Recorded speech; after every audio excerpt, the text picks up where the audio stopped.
오늘 함께 보실 말씀은 사도행전 27장 21절부터 44절까지의 말씀입니다.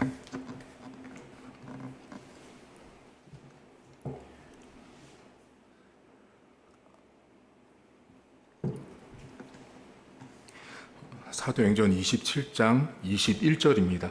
여러 사람이 오래 먹지 못하였음에 바울이 가운데 서서 말하되 여러분이여 내 말을 듣고 글에 대해서 떠나지 아니하여 이 타격과 손상을 면하였더라면 좋을 뻔하였느니라. 내가 너희를 권하노니 이제는 안심하라. 너희 중 아무도 생명에는 아무런 손상이 없겠고 오직 배뿐이리라. 내가 속한 바 곧 내가 섬기는 하나님의 사자가 어젯밤에 내 곁에 서서 말하되 바울아 두려워하지 말라. 내가 가이사 앞에 서야 하겠고 또 하나님께서 너와 함께 항해하는 자를 다 내게 주셨다 하였으니 그러므로 여러분이여 안심하라. 나는 내게 말씀하신 그대로 되리라고 하나님을 믿노라. 그런즉 우리가 반드시 한 섬에 걸리리라 하더라. 19일째 되는 날 밤에 우리가 아드리아 바다에서 이리저리 쫓겨가다가 자정쯤 되어 사공들이 어느 육지에 가까워지는 줄을 짐작하고 물을 재어보니 20길이 되고 조금 가다가 다시 재니 15길이라. 암초에 걸릴까 하여 고물로 닷넷을 내리고 날이 새기를 고대하니라. 사공들이 도망하고자 하여 이물에서 닻을 내리는 채 하고 거룻배를 바다에 내려놓거늘 바울이 백부장과 군인들에게 이르되 이 사람들이 배에 있지 아니하면 너희가 구원을 얻지 못하리라 하니 이에 군인들이 거룻줄을 끊어 떼어 버리니라. 날이 새어가매 바울이 여러 사람에게 음식 먹기를 권하여 이르되 너희가 기다리고 기다리며 먹지 못하고 줄인 지가 오늘까지 19일인즉 음식 먹기를 권하노니 이것이 너희의 구원을 위하는 것이요 너희 중 머리카락 하나도 잃을 자가 없으리라 하고 떡을 가져다가 모든 사람 앞에서 하나님께 축사하고 떼어 먹기를 시작하며 그들도 다 안심하고 받아 먹으니 배에 있는 우리 수는 전부 276명이더라. 배부르게 먹고 밀을 바다에 버려 배를 가볍게 하였더니 날이 새매 어느 땅인지 알지 못하나 경사진 해안으로 된 항만이 눈에 띄거늘 배를 거기에 들여다 댈 수 있는가 의논한 후 닻을 끊어 바다에 버리는 동시에 키를 풀어 늦추고 돛을 달고 바람에 맞추어 해안을 향하여 들어가다가 두 물이 합하여 흐르는 곳을 만나 배를 걸매 이 물은 부딪혀 움직일 수 없고 붓고 고물은 큰 물결에 깨어져 가니 군인들은 죄수가 헤엄쳐서 도망할까 하여 그들을 죽이는 것이 좋다 하였으나 백부장이 바울을 구원하려 하여 그들의 뜻을 막고 헤엄칠 줄 아는 사람들을 명하여 물에 뛰어내려 먼저 육지에 나가게 하고 그 남은 사람들은 널조각 혹은 배 물건에 의지하여 나가게 하니 마침내 사람들이 다 상륙하여 구조되니라. 아멘. 성경책 안에서 배가 침몰해 가는 상황들을 이렇게도 상세하게 설명하는 성경 본문은 사도행전 여기밖에 없습니다. 성경 어디에도 이렇게 구체적으로 기록하는 성경은 없습니다. 왜 이렇게까지 구체적으로 성경에 기록될 수 있었냐면 누가라는 사람이 의사였습니다. 그러다 보니 매우 섬세한 사람이었고 이 기록되는 장면 하나하나를 보면 배가 지금 14일째 바다에서 표류하고 있었어요. 어제 보시면 아시지만 별도 없고 소망도 없는 상황이었어요. 그리고 오늘 성경에 보시면 14일 동안 아무것도 먹지 못한 상황이었어요. 그러니까 우리가 오늘 성경은 문자적으로 보고 있지만 오늘 이 성경은요 정말 깜깜한 바다 한가운데 어디로 가야 될지 모르는 배 한 척 위에 276명이나 타 있던 거예요. 언제 죽을지 모르는 거고 지금 당장 배가 무너져서 좌초돼서 바다에 가라앉아도 이상할 게 없는 그런 상황에 지금 바울이 로마로 가는 배에 타고 있었습니다. 근데 바울에게 하나님께서 지난 밤에 나타나셔서 내가 너희들의 생명도 다치지 않게 할 거다. 하나님이 그렇게 말씀할 거다라고 말씀하니까 어디를 보시냐면 25절과 26절 보세요. 그러므로 여러분이여 안심하라. 나는 바울에게 말씀하신 그대로 되리라는 하나님을 믿고 있어요. 그 말씀을 믿고 있는 거예요. 그런즉 우리가 반드시 한 섬에 걸린다라는 말씀을 하거든요. 이 한 섬은 어느 섬인지도 모르고 어느 쪽에 있는지도 전혀 모르는 한 섬인데 이 한 섬도 불안하기 마찬가지예요. 지금 당장 어두운 밤에 바울은 믿고서 하나님이 한 섬에 이끌어 갈 것을 보고 있는 거예요. 근데 지금 당장 어둡고 캄캄한 이 밤에 섬이 보이나요? 아무것도 안 보이는 상황이에요. 그런데 여기 본문에 걸린다라는 말을 하거든요. 이 걸린다라는 헬라어는 좌초된다라는 말이에요. 한마디로. 그러니까 한 섬에 가서 우리의 배가 좌초돼서 더 이상 배를 쓸 수 없는 상황이 된 거죠. 그러면 여러분 생각해 보세요. 우리가 알지 못하는 한 섬을 하나님이 예비해 놓았다고 바울은 말하고 또 한 섬에 갔는데 배는 좌초가 돼서 더 이상 쓸 수 없는 상황이 됐어요. 인간적으로 보면, 우리의 눈으로 보면 되게 좋지 않은 상황이지 않으세요? 배는 써야 되는데 배가 좌초됐잖아요. 그런데 하나님께서 이 바울과 이 사람들을 구원하기 위해서 하나님의 섭리로 이끌어 가시는 모습을 가만히 보시면 우리가 알지 못하는 하나의 섬도 우리 인생 가운데 있을 수 있고요. 또한 그 하나의 섬 앞에 섰을 때 때로는 온전한 배가 아닌 좌초된 배를 우리의 인생 가운데 만날 수 있다는 걸 이 성경이 알려주고 있어요. 배가 좌초가 됐고 배가 다 망가졌어도 그 역시 하나님의 인도로 한 섬에 와 있다는 것입니다. 근데 이제 여기 본문에 보시면 28절과 29절 보세요. 이제 열 나흘째 되는 표로 하는데 28절과 29절 이제 뱃사공들이 물을 재어 보니까 20길이 되고 조금 가다가 또 재니까 15길이 돼요.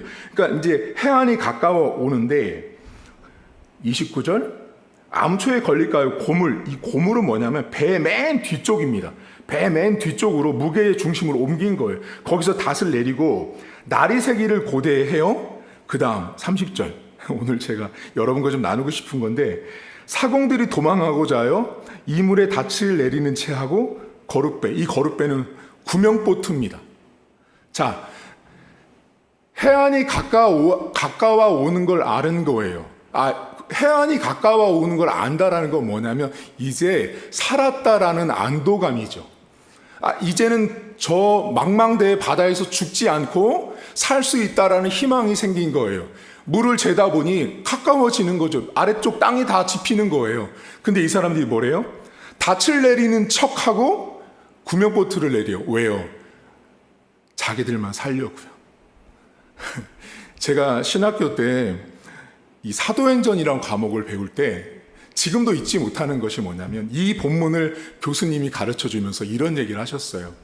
너희가 목회를 하다 보면 나로 빼내리고 도망가고 싶을 때가 생길 건데 그때 절대로 성도 버리고 도망가는 사람 되지 말아라 하시는 거예요. 그때는 정말 이해를 못했어요. 어린 나이니까. 근데 제가 세월이 가면서 이 성경을 보니까 정말 이런 사람들이 너무 많고 왜 교수님이 그 당시 이 20대밖에 안 된 우리들에게 이런 얘기를 했는지를 이제 아는 거죠. 여러분 우리가요 되게 이기적이에요. 나만 살려고 지금 닷을 이게 되게 교묘한 게 뭐냐면 그냥 구명보트만 내렸으면 괜찮은데 닻을 내리는 척 한다는 건 다 속이는 거잖아요. 276명이나 있었으니 사람들을 속이면서 닷을 내리는 척 하다가 자기들 살려고 구명보트 내리고 있는 거예요. 여러분 교회 안에서 이런 사람들 너무 많고요. 여러분들은 절대 이렇게 살지 마십시오. 이렇게 사는 사람들은 신앙인답지 못한 거예요. 교회가 왜 세상으로부터 질타를 받는지 아세요? 세상 사람들이 교회를 향해서 왜 이기적이라고 말하냐면 오늘 딱 이 본문에 나온 보트 내리고 있는 사람처럼 교회가 그렇게 살고 있는 거예요. 세상 사람들이 볼 때 우리 교인들을 향해서 뭐래? 자기들만 안다고 그러잖아요. 그들은 우리를 향해서 딱 보트 내리고 있는 그 모습처럼 우리를 본다는 거예요. 오해된 부분도 많지만 정말로 이 사람들처럼 하는 교회에 좋지 않은 모습도 많다라는 거예요. 여러분, 오늘 하루 살아가시면서 제발 척 좀 하지 마세요. 제발 척을 하지 마세요. 모르면 모르는 거고요. 알면 아는 거고요. 없으면 없는 거고 있으면 있는 거예요. 왜 이렇게 척을 하시는 거예요? 여기에 보트 내리는 척하는 사람 중에 가장 위험한 인물이 누군지 아세요? 한 교회 담임 목사예요. 담임 목사가요, 척을 하는 순간부터 성도들의 눈을 다 속입니다. 강단에 왔어요. 말씀 준비 안 했어요. 기도도 안 했어요. 성령 충만하지도 않아요. 성도들 사랑하지도 않아요. 근데 사랑하는 척, 설교 준비 많이 한 척, 기도 많이 한 척. 여러분, 강단 와서 막 눈물 흘리는 목사님들 보면 여러분 어때요? 우리 목사님. 저는 강단에서 울면서 설교하는 목사들을 절대 믿지 않아요. 강단에서 우는 목사들은 여러분들을 속일 가능성이 100%입니다. 제가 지금까지 20년, 25년이 넘게 목회하면서 정말 수많은 목사들을 봤거든요. 수많은 목사들을 봤는데 강단에서 우는 목사들은요, 반드시 강단에서 내려와서 뒤에서 죄송해요, 호박 뭐를 까요. 되게 나쁜 사람들인 거예요. 제발 척 좀 하지 마세요. 제가 여러분들이 저한테 맨날 목사님 왜 이렇게 솔직하게 있는 그대로 다 말하냐고. 그게 목사예요. 여러분들 앞에 와가지고 제가 막 척하고 그건 여러분들을 어둡게 하는 거예요. 여러분 어디 보시냐면 29절과 33절 보실 텐데, 자, 29절과 33절에 보면 이 본문에 누가가 계속 강조하는 게 있어요.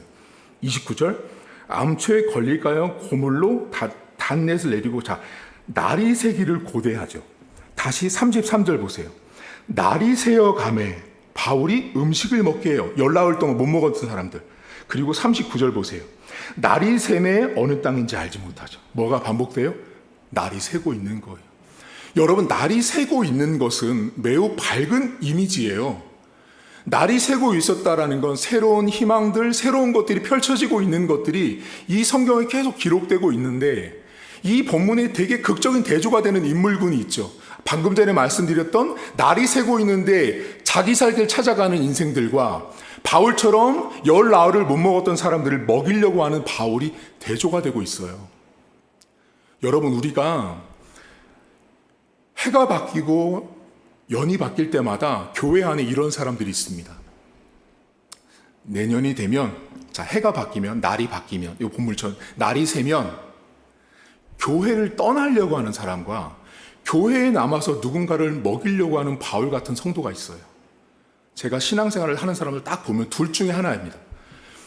자기 마음에 맞지 않고 교회가 적합하지 않다 생각하면 교회를 떠나든 남아서 내가 먹을 것을 주고 누군가를 살려내는 삶을 살려고 하는 사람이 있는 거죠.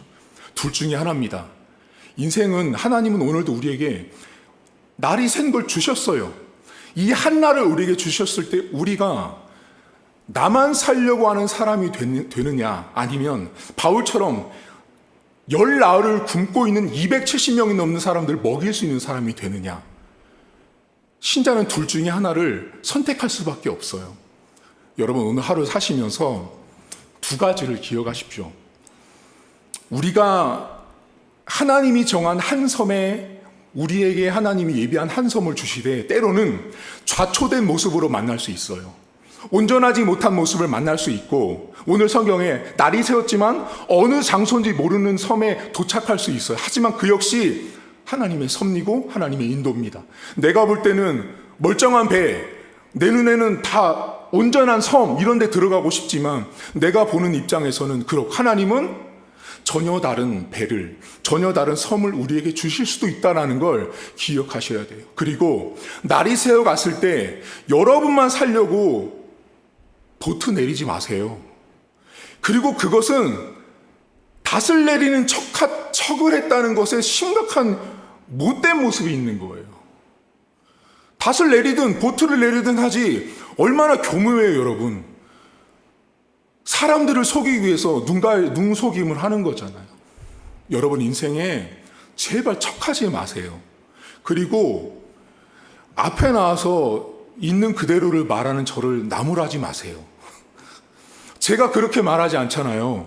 제가 여기 와가지고 막 척을 하고 앉아서 척을 하면서 설교하잖아요. 여러분들 다 죽는 거예요, 영적으로. 담임 목사는 그냥 칼을 간 대로 여기 와서 전하면 되는 거예요. 오늘 하루 우리는 날이 샌 하루를 출발합니다. 나 살려고 보트 내리는 그 어떤 사람인지, 열 나흘을 먹지를 못해 굶고 있는 200명이 넘는 사람들을 먹이려고 달려들고 있는 바울인지, 우린 둘 중에 하나입니다. 오늘 하루가 여러분 바울처럼 그렇게 하루를 살 수 있기를 주의 이름으로 축복합니다. 하나님 아버지, 배가 열 나흘을 바다에서 떠 있었습니다. 어디로 갈지, 목적지가 어디인지, 살지 죽을지조차 모르는 상황이 되었습니다. 근데 바울을 통해서 하나님이 말씀하신 대로 그들을 한 섬으로 인도하시고 그들을 하나님께서 구원하셔서, 어떤 사람은 헤엄을 쳐서 해안가로 오고 어떤 사람은 물건을 잡고 해안가로 와서 모두가 다 구조됐다라고 성경은 말합니다. 하나님이 말씀하신 대로 276명이 단 한 명도 죽지 않고 모두가 구원받은 것입니다. 하나님 말씀대로 하나님은 일하셨고 역사하셨습니다. 날이 새어가는 과정 가운데 어떤 자들은 닻을 내리는 척하며 자기 살 길 찾아서 갔던 사람들이 있었습니다. 하나님, 한 해가 바뀔 때마다 교회가 마음에 들지 않고 목회자가 마음에 들지 않고 내 뜻과 맞지 않을 때 사람들은 둘 중 하나를 선택합니다. 교회를 떠나든 바울처럼 남아서 굶주린 누군가를, 어떤 영혼들을 돌보는 신자가 되든, 하나님, 우리 교회 성도들은 척하지 않기를 원합니다. 담임 목사, 목회자부터 하나님 앞에 가식되거나 외식되거나 척하지 않기를 원합니다. 하나님은 그런 자를 결코 원하지 않습니다. 하나님, 오늘도 우리의 삶 가운데 바울처럼 내 눈앞에 보이는 굶주린 자를 먹일 수 있는 은혜들을 주시고, 날이 새어가는 과정 가운데 우리가 어디로 갈지 모르지만 하나님이 결국은 하나님의 말씀대로 당신의 백성들을 구원하시고 인도하시고 지키시는 하나님 아버지를 오늘 하루도 성도들이 경험하길 원합니다. 나 살 길 찾아서 나아가는 인생이 아니라 오늘도 하나님의 뜻을 따라서 비록 자초가 됐지만, 비록 어느 섬인지 알 수가 없지만 이것이 곧 하나님께서 우리를 살려주신 장소라는 걸 잊지 않게 하시고, 모든 자가 구원받은 것처럼 오늘 하루도 나를 통하여 누군가가 구원받게 하실 것이고, 누군가가 나를 통하 영적인 양식을 먹을 수 있는 출발이 우리 교회와 성도들이 될 수 있도록 하나님 은혜를 베풀어 주옵소서. 감사드리며 예수님의 이름으로 기도하옵나이다. 아멘. 하늘에 계신 우리 아버지, 아버지의 이름을 거룩하게 하시며 아버지의 나라가 오게 하시며 아버지의 뜻이 하늘에서와 같이 땅에서도 이루어지게 하소서. 오늘 우리에게 일용할 양식을 주시고 우리가 우리에게 잘못한 사람을 용서하여 준 것 같이 우리 죄를 용서하여 주시고 우리를 시험에 빠지지 않게 하시고 악에서 구하소서. 나라와 권능과 영광이 영원히 아버지의 것입니다. 아멘.